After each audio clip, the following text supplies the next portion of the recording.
శ్రీరామనవమికి బేసిక్‌గా అంటే భీమవరం నియోజకవర్గానికి సంబంధించి అంటే ఉండి నియోజకవర్గానికి సంబంధించి అన్ని రామాలయాలున్నా, అన్ని ప్లేసెస్‌లో ఉన్నా కూడా కేవలం కావాలని ఆకువీడిలో ఉన్నటువంటి రామాలయంకి వెళ్ళి అక్కడ ఇష్యూ క్రియేట్ చేయడానికి మాత్రమే రామాలయం అనే పేరెత్తుకున్నారు అని చెప్పేసని ఎంపీ హర్ష కుమార్ అంటున్నటువంటి మాట. దానికి మీ స్పందన ఏంటి? ఎంపీ హర్ష కుమార్ అవడమ్మా ఎక్స్ ఎంపీ. అలా చెప్పు. Ex MP, ex MP. Sorry. అతను సబ్జెక్ట్ కరెక్ట్. అతను ఏదో ఊరు అతనికి ఏమీ తెలియదు. ఇక్కడ జరుగుతున్న సంగతి అతనికి అసలు తెలియదు. అతను క్రైస్తవుడు, ఏదో మాట్లాడుకుంటాడు అతను. సో దానికి నేనేం సమాధానం చెప్తాను? నేను ఆ రోజు ఒక 10 రామాలయాలకు వెళ్ళా, అలాగే ఈ రామాలయానికి కూడా వెళ్ళాను. సో వెళ్ళినప్పుడు వాళ్ళు ముందే నేను ఇక్కడికి వస్తానని చెప్పి వాళ్ళు తెలుసుకొని అంత మారణాయుధాలతో వాళ్ళు రెడీగా ఉన్నారు. సో వాళ్ళ అటాక్ వాళ్ళు చేశారు.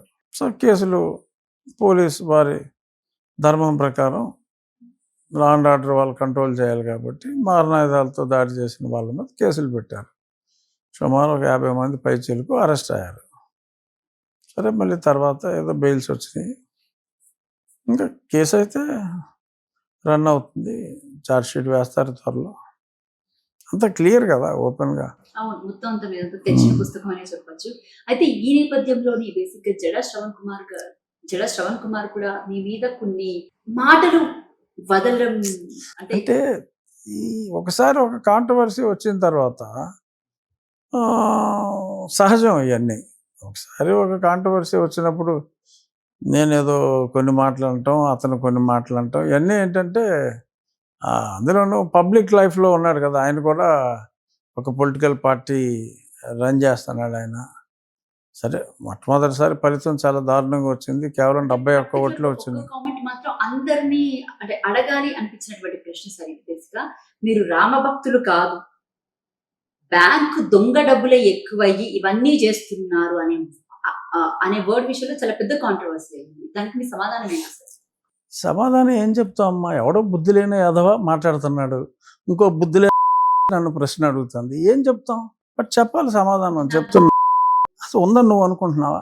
ఎందుకు అనుకుంటున్నావు నీకు ఉందని? ఇది మీడియాలో పబ్లిక్ గా వచ్చినటువంటి కామెంట్స్ ని కదా సార్ అడిగింది. అవునమ్మా, వస్తే వచ్చిన ప్రతి కామెంట్ని ఆ కామెంట్లు అంటే నిజాలా?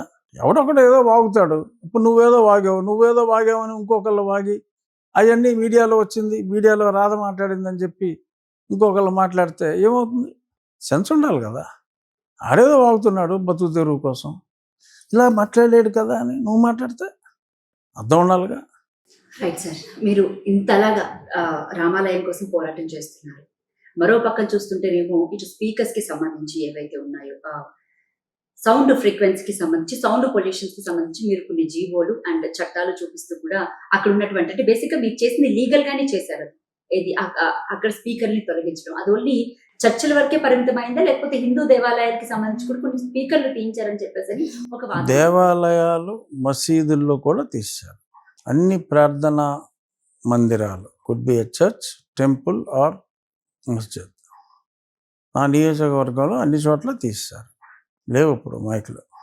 అంటే దీనివల్ల మొత్తం హిందువులు కూడా మీకు యాంటీగా ఎందుకు యాంటీ అవుతారమ్మా? అదే పిచ్చిగా మాట్లాడుతున్నావు నువ్వు. ఎందుకు యాంటీ అవుతారంటున్నా? అరే పబ్లిక్ దే వాంట్ పీస్.